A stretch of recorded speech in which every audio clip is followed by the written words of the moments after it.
Good afternoon. Welcome. Thank you so much for joining. It's great to see so many people have an interest in heat pumps, and in particular, what we're going to be talking about today, this cutting edge new technology, room heat pumps, which incorporates both window and through wall. We're going to hear the latest from our speakers about how this technology is starting to get out there in the market and how it's being deployed and what we can do to really drive market transformation. Um, Building decarbonization is such an important topic, and as we know, not without its challenges. And one of the exciting things about these heat pumps is that it does make installing them easier, more accessible, and more affordable. So, all of those things we're going to hear about today. If I didn't say this already, I'm Betta Broad. I'm the campaign director at New Yorkers for Clean Power, which is hosting today, and also wear another hat as the director of advocacy at the Association for Energy Affordability. And building decarbonization is a big priority for many of us in the movement. I see a lot of my friends from Renewable Heat Now joining today, which is always great to see, and other climate and clean energy advocates from all across the state. We couldn't do this without you guys. Appreciate you always showing up to learn more, to take action, and we will have opportunities to do that today. So, we're going to hear from a few great speakers. First, Paul Clark, who is the sales engineer at INNOVA, is going to tell us about this technology, how it's being used. Then we're going to hear from Marc Zuluaga, the co-founder and CRO of Cadence OneFive, about some data from the latest deployments that have been happening in New York. And then we will hear from Michael Reed, who is the Senior Director of Building Transformation at NYSERDA, kind of a little more big picture about what the state is doing to drive market transformation. So, and we'll then have time for questions. So if you do have questions that you want to remember, please put them in the chat as the speakers are presenting. And then after we're finished with the speakers, we're going to do a little take action related to building decarbonization. And then we'll get into answering your questions in the chat. So please don't be shy. First, introduce yourself so we know who's joining us. If you want to say your name, where you're zooming in from, if you have an organizational affiliation, and then please put your questions in the chat. And as always, we will be sharing the recording and the slides with everyone who registered. So don't worry if you have to multitask or you miss something or you need to leave early. We'll be following up with the recording and the slides. So thanks again so much for being here, and I will pass it over to Paul.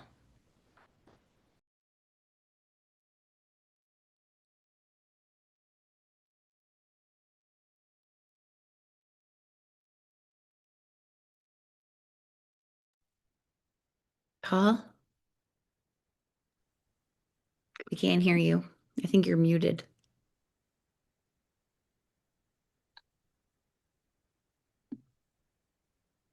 Let's see. Okay, there we go. Yeah, sorry, you had me on mute.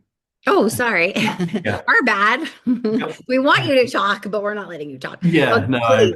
I Sorry about saw that. you locked the unmute button and was waiting for it. Anyway, I'm Paul Clark. I'm a sales engineer with Innova. We are we are the first to market packaged unitary heat pumps in the New York market. Um, you can go to the next slide. Actually, we can skip ahead to two slides.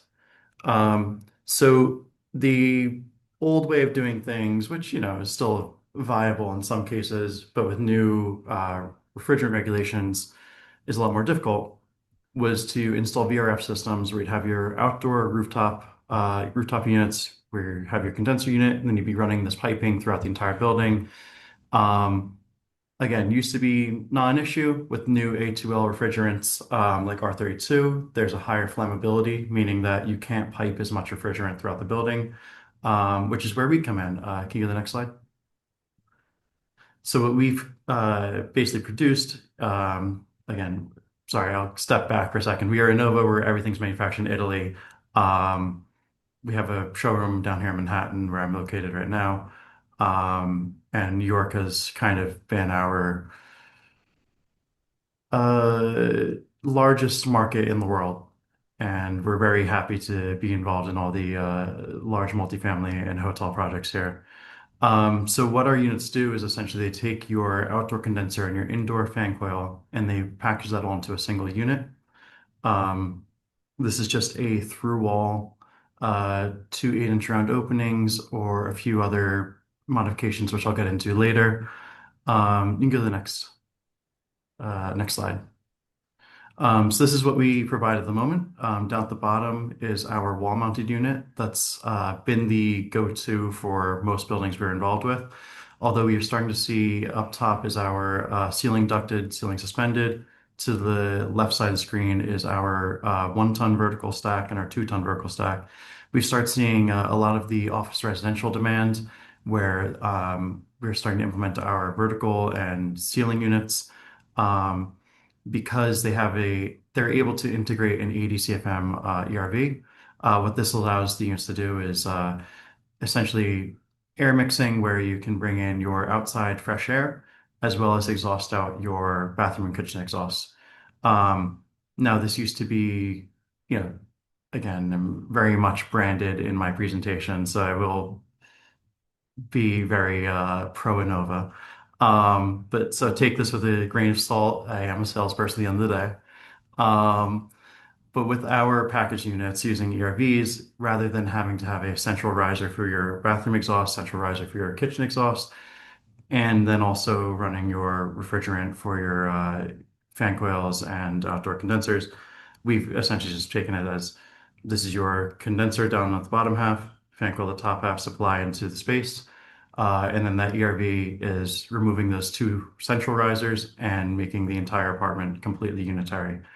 Um, Now, for retrofits, which we are kind of talking about today, is mostly that wall unit down at the bottom, which can be as minimal as 2 8-inch round openings, or can actually be built into, kind of see the silver boxes behind me, plenum boxes that will fit into existing openings and walls. So whether that's a through wall AC sleeve, a PTEC sleeve, or something completely irregular, we're able to kind of mix and match and make use of the existing conditions of the building. You can go to the next slide. Um, so this is again just kind of a breakdown of how those 3 different components all come together to give you your fresh air, your condenser, and your fan coil all in one. You can go to the next slide. And then again with placement, like I said, we're able to get very creative. We've started working a lot on the architecture side, um, just on how to really implement the unit to be least invasive as possible. You can go to the next slide. We've even worked with a few buildings where they had aluminum cladding around the outside, and we found ways to just make bump outs for that cladding to allow the airflow for the intake and exhaust. So you can even uh, I'm gonna say landmark, but this is a big asterisk on that just because landmark has its own caveats and difficulties. But for retrofits, you don't have to make massive changes to the facade. You are able to work with what you have and basically just implement a system that's completely unitary, that air seals to the wall, that vastly more electrically efficient than a traditional PTAC or other package units. Get the next slide. And like I said, we build these plenum boxes so you can fit it into existing systems however you need. You can skip through the next few. That's just kind of more plenum boxes. Um, and then just going to go over our ERV for a moment. On the wall unit, the ERV is a separate module that does attach to the back, but it allows you to have makeup air, bring in fresh air to the space. Um, and it's the benefit here is that rather than just having your heating and cooling and then needing a separate system or relying on opening your window for fresh air or an economizer, which in the traditional sense, tends to be open during the summer, and then the first winter it gets closed, and everyone forgets to open it again the next summer. And you end up with a very hot interior and a clogged economizer. This acts as a way to produce your makeup air for the space, give you fresh air, and just be minimally intrusive. You can skip to the next slide. And then again, just showing how our larger units really just package everything together. And we can skip through these a little bit. I want to get to this is just, we can just like 2 seconds per slide just to show a few different implementations. Um, and then there's a study at the end that I'd like to get to. So we actually have worked with, we've worked with NYCHA. We are introducing about 3,600 of our wall-mounted units to nostrand houses starting, I believe, the end of this year. We've worked with NYCHA, a NYCHA Pact and AEA on a building called 1700 Howe Avenue down, I believe it's in the Bronx or East Harlem. But what we saw there, oh, and I guess I'll actually stick to this real quick. So the next tack, you can get the next slide real quick. The next tack is our newest unit, which was part of the Clean Heat for All PON with NYSERDA, where we also managed to implement a condensate solution. So whereas our other units still require drain risers and piping your condensate to an existing riser or pumping it to a drain. We've implemented this new system called the nebulizer, which essentially vibrates your condensate water and then pressurizes it through a high pressure nozzle and sprays it out as a mist through the louver to the exterior. So this was our solution for when you have an existing building that doesn't have any other way to pump condensate out or any other feasible, affordable way.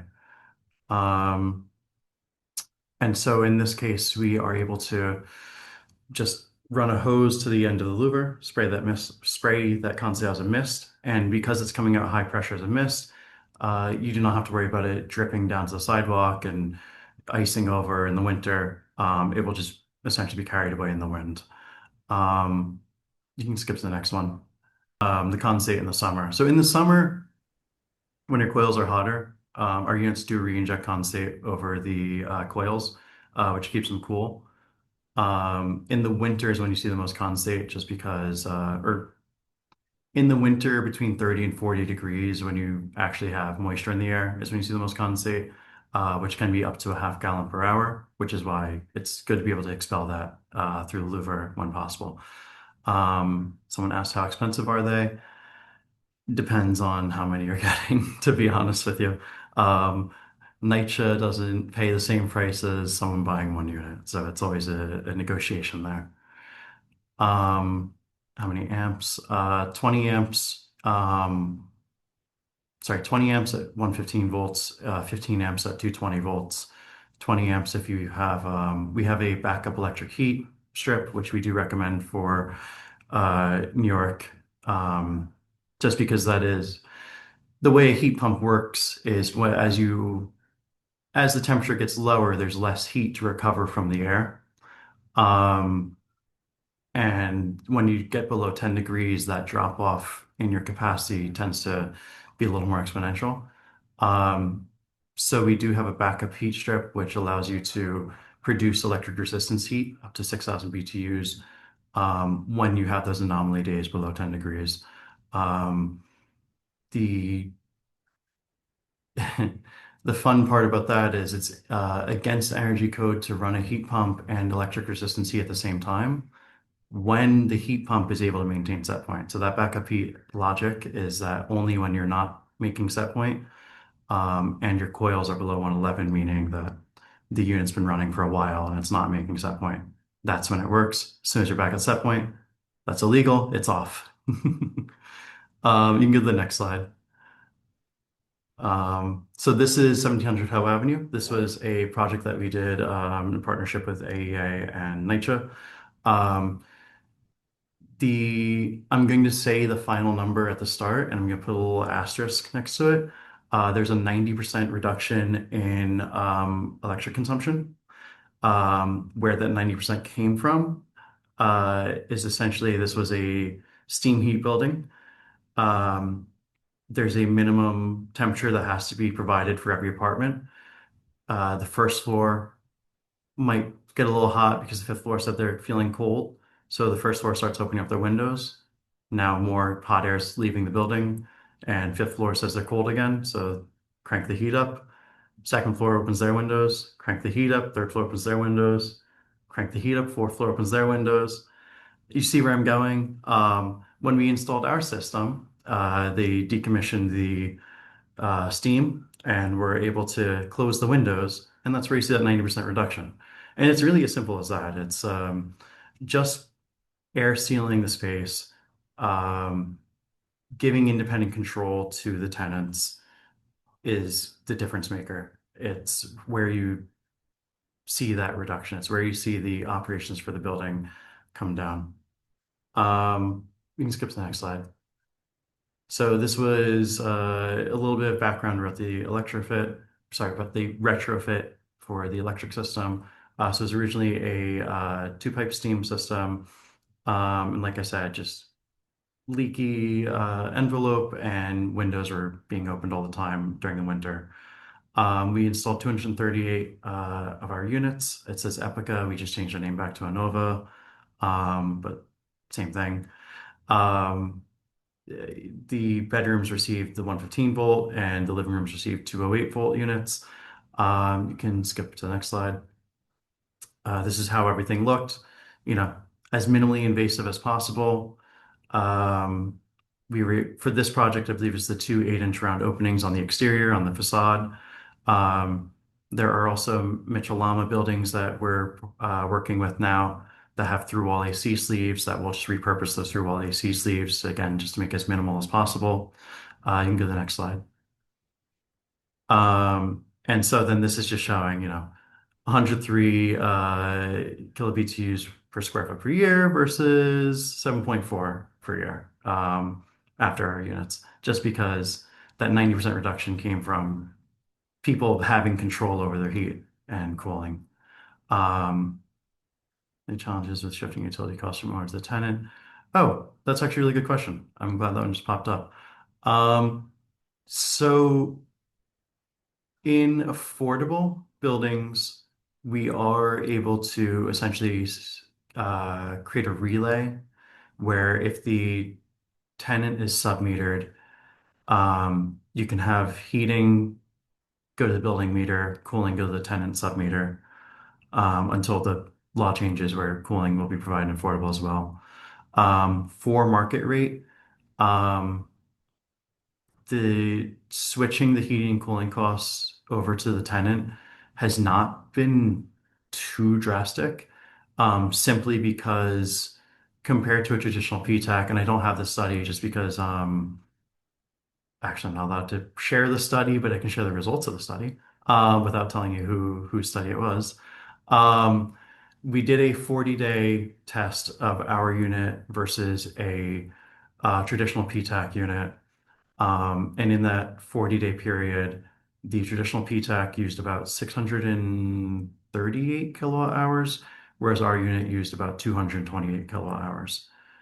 So you see about a quarter to a third of the electric consumption of a traditional PTAC, meaning during peak heating, you're seeing 25 to $50 per unit per month for heating. And then cooling is even more efficient. Cold air is easier to move across an apartment. It likes to settle in versus heat, which you have to keep resupplying essentially. Um, so that peak heating number was the one where you see the most, or sorry, the less drastic change in utilities costs, which makes it a lot more palatable for tenants who will then be taking on that cost. You can go to the next slide. Yeah, and then that's pretty much it. I just want to, give you that quick overview of who we are, what solutions we provide, and how it kind of factors into the multifamily market in New York. Thanks so much, Paul. That was great. And I know you touched on some of our questions, but we will circle back to people's great questions at the end after we've had a chance to hear from our other speakers. But appreciate you sharing all of that terrific information. And next, we'll hear more about how this technology is being deployed from Marc Zuluaga at Cadence OneFive. Great. Thanks, Betta. Marc Zuluaga, again, Cadence OneFive, Right, we believe. Mark. Sorry, Yeah, Mark. Can you start your video so we can I, spotlight you? I can. I had to move from a band. I think my bandwidth is a little lower than I thought, but I'll say hi briefly and then I'm good go off for video if now. that's all So let's see. right. But yeah, we believe everyone everywhere deserves access to better bandwidth and also high quality, affordable housing that's resilient to the impacts of climate change. I'm going to talk about three projects, one of which with overlaps with Paul, that have done various kinds of heat pump retrofits, show some data, and maybe try to tell a story that kind of ties them all together. If you could move to the next slide, please. I'll try to move through just the facts data quickly. So the first project is a garden style complex that was originally heated by kind of a old central hot water heated boiler system, a lot of pipe going underground and between the buildings. Next slide, please. And they didn't put in a window heat pump, but I want to talk about this technology because it's kind of moving towards that direction. They put in a one-to-one mini split system where basically each apartment had one outdoor unit, which you can see in the top right picture, connected to one indoor unit, which was located either in the crawl space, as you can see in the top left picture, or the attic, depending on if it was a first or a second floor apartment. That one-to-one design basically eliminated the miles of refrigerant piping, made a much more simpler and cost-effective installation, and also all the concerns about refrigerant leakage were kind of minimized in this configuration. The indoor unit was connected via some ductwork to a few kind of supply vents to supply hot or cold air to the different rooms depending on the season. And then that HVAC system was kind of coupled with spray foam insulation to kind of improve the envelope in the crawl space and in the attic at the same time. So that was the first project. Next slide, please. This is I think the building, the project that kind of everybody's heard the most about. This is the kind of flagship Clean Heat for All kind of project that New York City Housing Authority, NYCHA did, where they started out with this more of a mid-rise steam heated building. And then next slide. And the only work they did is they put in one building or one part of one building the gradient window heat pumps, and then in another building they put in the Medea heat pumps. So this is getting that same benefit of that one-to-one kind of just one outdoor unit to one indoor unit kind of but it's packaging all in one box. So no field installation of the piping, but sort of building on the sort of kind of I guess configuration of the last one. And again, they did no other work in this particular building. And they completely disabled their steam piping. Last slide is, I won't kind of touch on too much, it's the same, the Hoe Avenue project that Paul talked about. Next slide. The key thing is that those wall-mounted compact Epica slash Innova heat pumps were connected to the outdoors via kind of holes in the existing AC sleeve. That was easy to do. And then the AC was sealed and new high performance windows were also installed as part of that. Next slide. So looking across all three, like here's the normalized data. The X's are the pre-retrofit over a couple years. We kind of did a longer, kind of more robust analysis. Energy use of all three buildings, their total annual space heating energy use. So it was in these cases fossil fuel to start with. Those are what the three X's are. The three circles at the bottom are the post-retrofit total annual space heating energy use for all three buildings. The gray bar is kind of what maybe conventional models might think they would sort of land, and the green bar is kind of the range for where they actually land. The upshot here is across these three projects. Next slide, please. There was about, like Paul said, about a 90% reduction in annual space heating energy use at a cost of about $15,000 to $25,000 per apartment for these scopes, kind of all in. And I think these are all first of a kind projects that really demonstrate what is possible. Next slide, I'm going to talk about basically the impacts on the grid and the peak because drilling into the Hoe Avenue building, not annual heating energy use is great, but what about the grid? So this is the Hoe Avenue building. Every dot on the chart there for every month is the highest annual peak electric demand registered at the building for all systems, the light bulbs in the apartments, the refrigerators, every system in the building, all the electricity it's used, highest demand point for a given month. You see in the 2 years pre-retrofit, it kind of does what we'd expect. It kind of really spikes up in the winter, or sorry, in the summer, in the middle of that chart as a result of AC use, and then kind of goes down in the shoulder seasons in the winter. Next slide. We have a lot of great data. So we have 3 years post retrofit. So this is after the heat pumps, where of course the heat pumps cause the building as a whole to use a lot more electricity in the winter months. I mean, January is the highest month in this case. Pretty interestingly, with the new heat pumps, this building is getting more capacity for cooling, but actually has a lower, summer peak compared to the original condition in this particular case. So it's basically the grid is strained, especially downstate in the summer. So this is actually a positive technology from the grid standpoint, relieving grid strain. Next slide. We have a couple months of data for the beginning of this year, which was the coldest winter we've seen in a long time. So under polar vortex conditions, we can kind of see that on this 3-degree February 2026 day, the building kind of topped out at about a 10% higher peak than the previous summer peak, which is, again, a confirmation that we're definitely moving even downstate into a winter peaking grid. But I think that's a much more manageable kind of peak to deal with over a couple decades, this 10% growth rather than the 200 to 300% that sometimes folks throw around. Next slide. The caveat to all this is, I'd say that it's becoming a lot of people are recognizing the opportunity here. A lot of different manufacturers, if the market is doing what the market is best at, seeing the opportunity and bringing a lot of new products to market.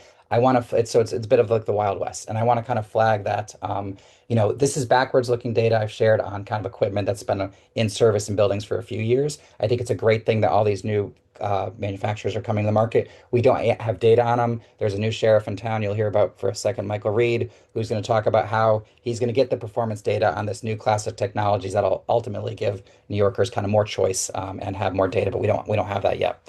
Next slide. And I'd also flag that, a lot of people are surprised at 90% savings. But I'd say it's not the first time the industry in general has used the kind of wrong model for a new paradigm. The BBC did this thing, 100 years ago. They invented the electric motor, but it didn't immediately get, these large electric motors didn't get retrofitted into these existing factories. Next slide. The existing factory owners were tied to these large central systems where these shafts literally ran entirely through one building, out the street, and into another building in many cases. Every machine was coupled to the shaft. It's either all or nothing. It's if this is not clearly an analog for a central steam heated building, I don't know what is. Next slide. It took 25 years for folks to realize that actually with motors we can not put one big motor and replace with one big steam power plant, but lots of little motors so that each task gets sort of its own machine, delivering the right amount of electrical power to the right places at the right time. And I think 25 years as a note is not how long it takes to win an argument. It's how long it takes kind of a whole generation of industrialists to kind of retire. I don't think it's going to take that long now going forward, but I think there is some sort of stubborn thinking around this kind of stuff. Next slide. So, the just to kind of bring it home and tie it to these heat pumps, I think what this data is showing is that when we deliver in these bigger multifamily buildings the right amount of heat to the right apartments at the right time, you barely need any heat in the first place, right? So energy efficiency first, of course, but in multifamily, particularly downstate, these overheated, steam heated buildings, I think it's important to recognizing that decentralization is the biggest energy efficiency play you can make, and that's inherent in this kind of new mechanical equipment. I'll close kind of on a note. It is a damn shame that the Inflation Reduction Act got rolled back in the way it did for sure. But I think on a note of hope, there is more money available to New Yorkers in the form of cost compression from this kind of new class of technology than there ever was going to be from the IRA when it came to at least the building sector in New York State. I've never understood if a New York owner has a $40,000 per apartment project and you give them a $20,000 per apartment rebate, they think they've hit the lottery, understandably. But what if we can go to them and say, better outcomes can be delivered for $18,000 an apartment. And I think that's what we sort of are kind of on the brink of. And I think that's pretty exciting, and gives us, last slide, please, something to target where, now there is increasingly, a pathway for these bigger multifamily buildings where even when you have high electric, you can do affordable decarbonization, maybe not in every building today, but in a growing share of them. And I think that's really an exciting kind of way forward. So really hats off to NYSERDA for sort of encouraging and jumpstarting the market, and looking forward to what Michael has to say about this to kind of wrap up here. Amazing. Perfect segue, Mark. Thank you so much. That was very efficient, getting through so much information in so little time. And now we'll hear from Michael Reed, from NYSERDA, who will tell us all about what the state is doing to transform the market and get this technology out there. Oh, you're still muted.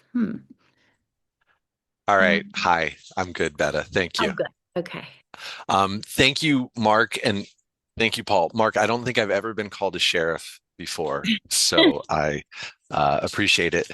So I think, it's been really great to hear Paul from INNOVA talk about like a specific manufacturing company who is taking the New York market by storm, and then Mark presented a broader overview of kind of show me the data, right? What are we seeing in actual real life retrofits that are deploying this technology? And now I want to speak with you all for, 7 minutes about the broader landscape and how the state is trying to play its part to support the this new transformative technology. So room heat pumps. That's what we're calling this classification of a solution. And if you wouldn't mind going to the next slide, what is a room heat pump, right? So we've got 4 different categories of heating and cooling systems that can hopefully just plug into the wall of a typical multifamily apartment and provide efficient heating and cooling. The first is the window heat pumps. So that's the Gradient, Midea, Gree. Those are 3 of the manufacturers that have window heat pump units.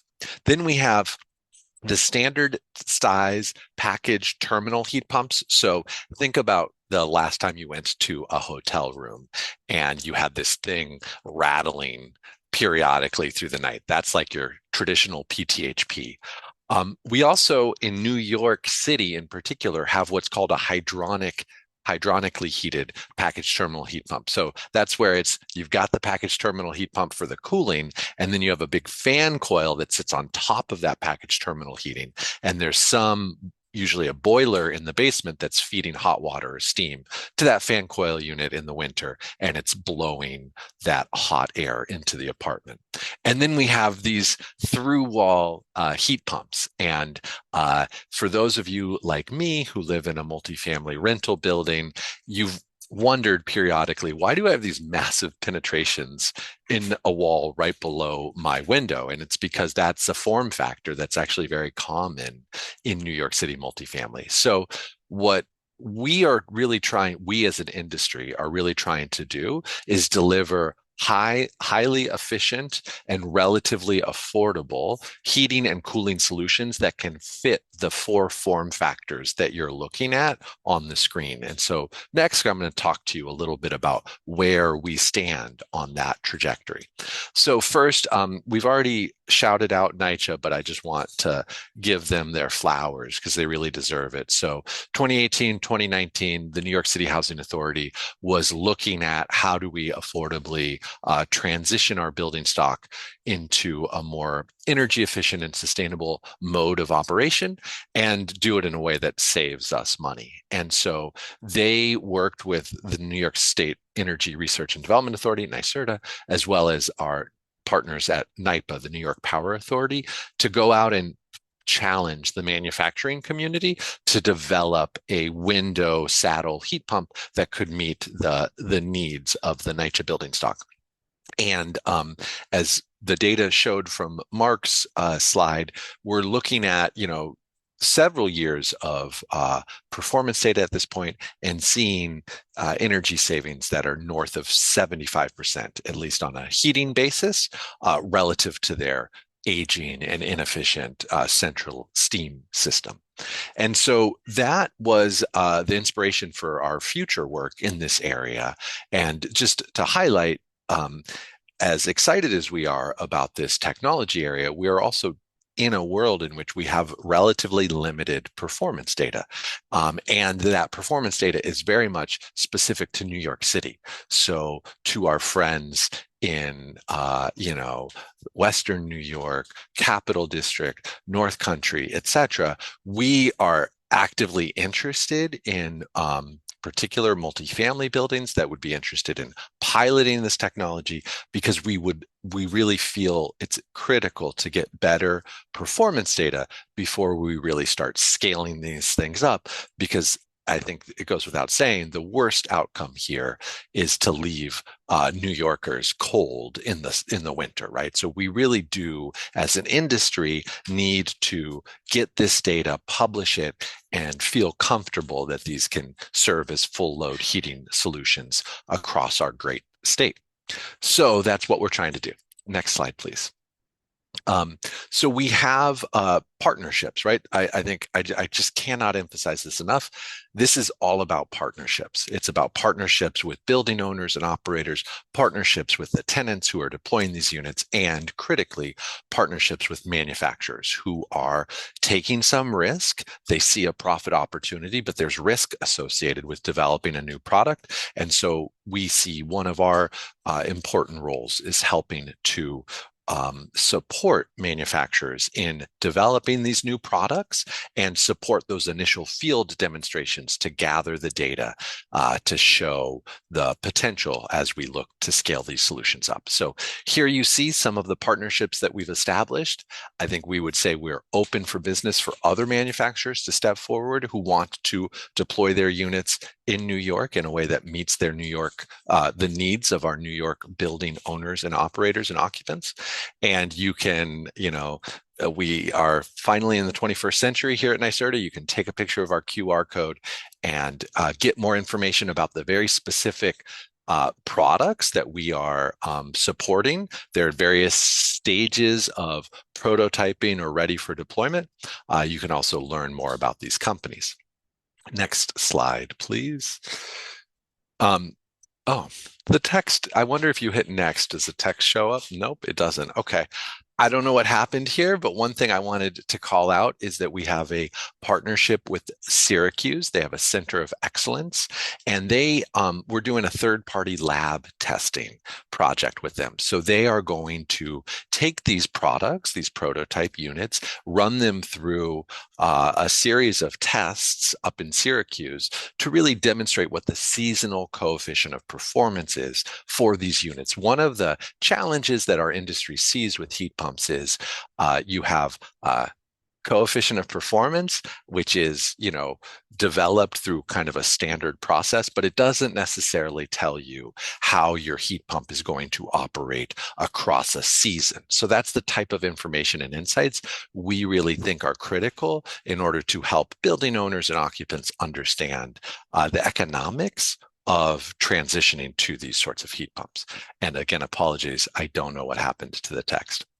And then also just highlighting that we are, we welcome folks to reach out to us who are interested in learning more. We are actively seeking demonstration sites right now, both for the window heat pumps and for the through-wall heat pumps.